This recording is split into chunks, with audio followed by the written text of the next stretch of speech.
کہنے لگے کتے کا بچہ یا کیا ہوتا ہے؟ تینوں لفظ پوری کار نیچے سے گزرتی جیسے مجھے دیکھ کر کافر ہوتے ہیں۔ میں یہاں پر آپ لوگوں کو ایک ویڈیو دکھانے والا ہوں جو آپ کی تھکاوٹ کو، آپ کی پریشانی کو، آپ کی خاموشی کو توڑ دے گی، اور آپ ہنس کے، میں یہ سمجھتا ہوں کہ آپ اپنے ٹیبل پر، اپنے بستر پر، اپنی کتاب کے اوپر گر ہی نہ جائیں، کہیں دھیان کریے گا کہیں چوٹ نہ لگ جائے۔ تو ویڈیو بہت زیادہ مزیدار ہے، لیکن یہ لطیفے بیان کرنے والا بھی کوئی عام شخص نہیں ہے، بہت بڑے عالم دین ہے، نیگیٹو نہیں سمجھنا آپ نے۔ اس جلدی سے ویڈیو کو سٹارٹ کر لیتے ہیں۔ پٹھان سے کہا کہ آپ کھانا پسند کریں گے یا ٹھنڈا پسند کریں گے یا گرم پسند کریں گے؟ کھانا پسند کریں گے یا ٹھنڈا پسند کریں گے یا گرم پسند؟ کہنے لگے کتے کا بچہ یا کیا ہوتا ہے؟ تینوں لفظ یا کیا ہوتا ہے؟ تینوں لفظ۔ اس نے کہا یہ یا کیا ہوتا ہے؟ تو کھانا بھی لا، اور یہ ہے کہ اللہ آپ کا بھلا کریے کہ چائے بھی لا، اور پھر یہ کہ آئس کریم بھی کھلا، ٹھنڈا کھانا۔ یہ یا ہمارے پٹھان کی سمجھ میں نہیں آتا۔ پھر ہوتا ہے کہ نماز میں آپ کھڑے ہوں، کندھے کندھے سے ملے، پاؤں پاؤں سے ملے۔ آپ نے دیکھا کہ بعض لوگ اس طرح پاؤں پھیلا کر کے کھڑے ہوتے ہیں کہ پوری کار نیچے سے گزرتی ہے۔ یعنی بہت زیادہ پاؤں پھیلانا بھی مناسب آپ نہیں کو ہوتا مسئلہ نا۔ سمجھ آئے؟ پوری کار یہ ہے کہ نیچے سے وہ گزر سکتی ہے۔ امام محمد کو لوگ دیکھ کر کے مسلمان ہوتے تھے جیسے مجھے دیکھ کر کافر ہوتے ہیں، اس لیے کہ میں بلوچ آدمی ہوں، رنگ کا کالا ہوں۔ آپ سمجھ رہے ہیں؟ بلوچ آدمی رنگ کا کالا۔ لوگ بساؤں کا دور دور سے آتے ہیں ملنے کے لیے، مولی منظور کہاں ہے؟ تو دور سے دیکھتے کہتے ہیں یہ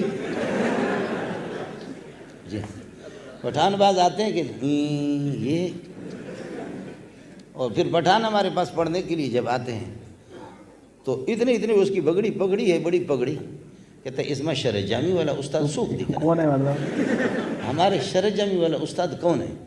اب نئے آ گئے، جامع فاروقی میں 30 سال میں رہا ہوں، اور اپنا مدرسہ 2000 میرے پاس بندے ہیں۔ تو کہتے ہیں کہ جی جامع فاروقی یہ سبق تقسیم ہو گئے کہ شرح جامی مولی منظور پڑھائیں۔ کہتے ہیں اس میں شرح جامی والا تو استاد سوکھے۔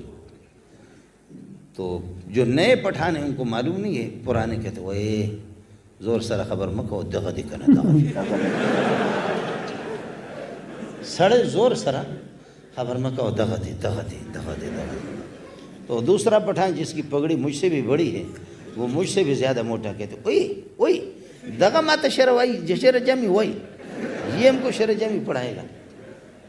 میں چونکہ ابھی 60 سال کو پہنچ رہا ہوں، پہلے میرا عقیدہ یہی تھا، لیکن آج کل میں نے اس کو بوڑا یہ کہ اس کو میں نے موڑ دیا ہے، اس عقیدہ کو توڑا ہے۔ آج کل میرا رخ یہ ہے، عزت اور ذلت سارے بوٹوں میں۔ بوٹوں میں؟ البوٹ ملبوٹ وما ادراک ملبوٹ۔ آپ سمجھ رہے نہیں سمجھ؟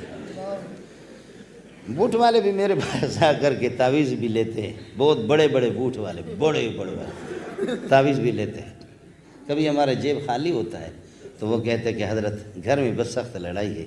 میں کہتا ہوں کہ 40-50 ہزار روپے دے دو، انشاءاللہ لڑائی ختم ہو گئی۔ اگرچہ ہمارے گھر میں خود لڑائی ہے۔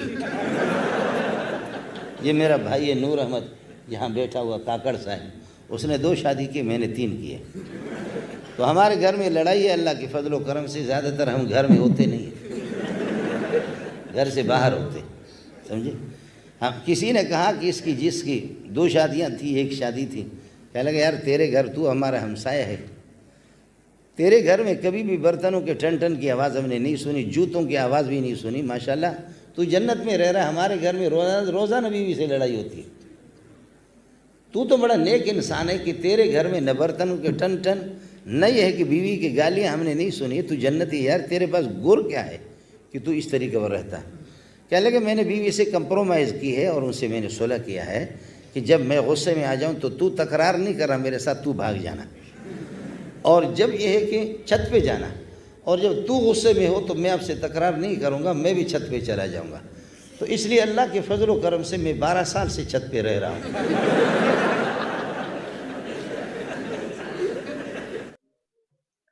جی تو پھر دوستو بھائیو، آپ نے منظور احمد مینگل صاحب کا بیان سنا، پورا بیان جو ہے وہ فنی تھا، بہت ہی زیادہ ہنسانے والا تھا اور بہت زیادہ دل کو خوش کرنے والا تھا۔ اصل میں ہیں تو بہت بڑے عالم دین، اللہ پاک نے بڑا علم دیا ہے ان کو اور بڑی صلاحیتوں سے نوازا ہے، بہت بڑے عالم دین، یعنی یوں سمجھ لو کہ مفتی تقی عثمانی صاحب تو بہت ہی عظیم انسان ہیں، لیکن ان کو بھی اللہ پاک نے ایک منصب اور مقام عطا فرمایا ہے، بہت بڑے عالم دین ہیں اور دین کا بہت بڑا کام بھی کر رہے ہیں، اپنا مدرسہ بھی ہے اور ہزاروں کے لاکھوں کی تعداد میں ان کے تلامذہ ہیں پوری دنیا میں، گویا کہ ان کے ذریعے سے دین کا فیض پہنچا ہے۔ اللہ تعالیٰ سے دعا ہے کہ اللہ ہمیں دین پر چلنے کی توفیق نصیب فرمائے، دین والوں سے محبت نصیب فرمائے۔ دعا میں یاد رکھیے گا۔ السلام علیکم ورحمۃ اللہ وبرکاتہ۔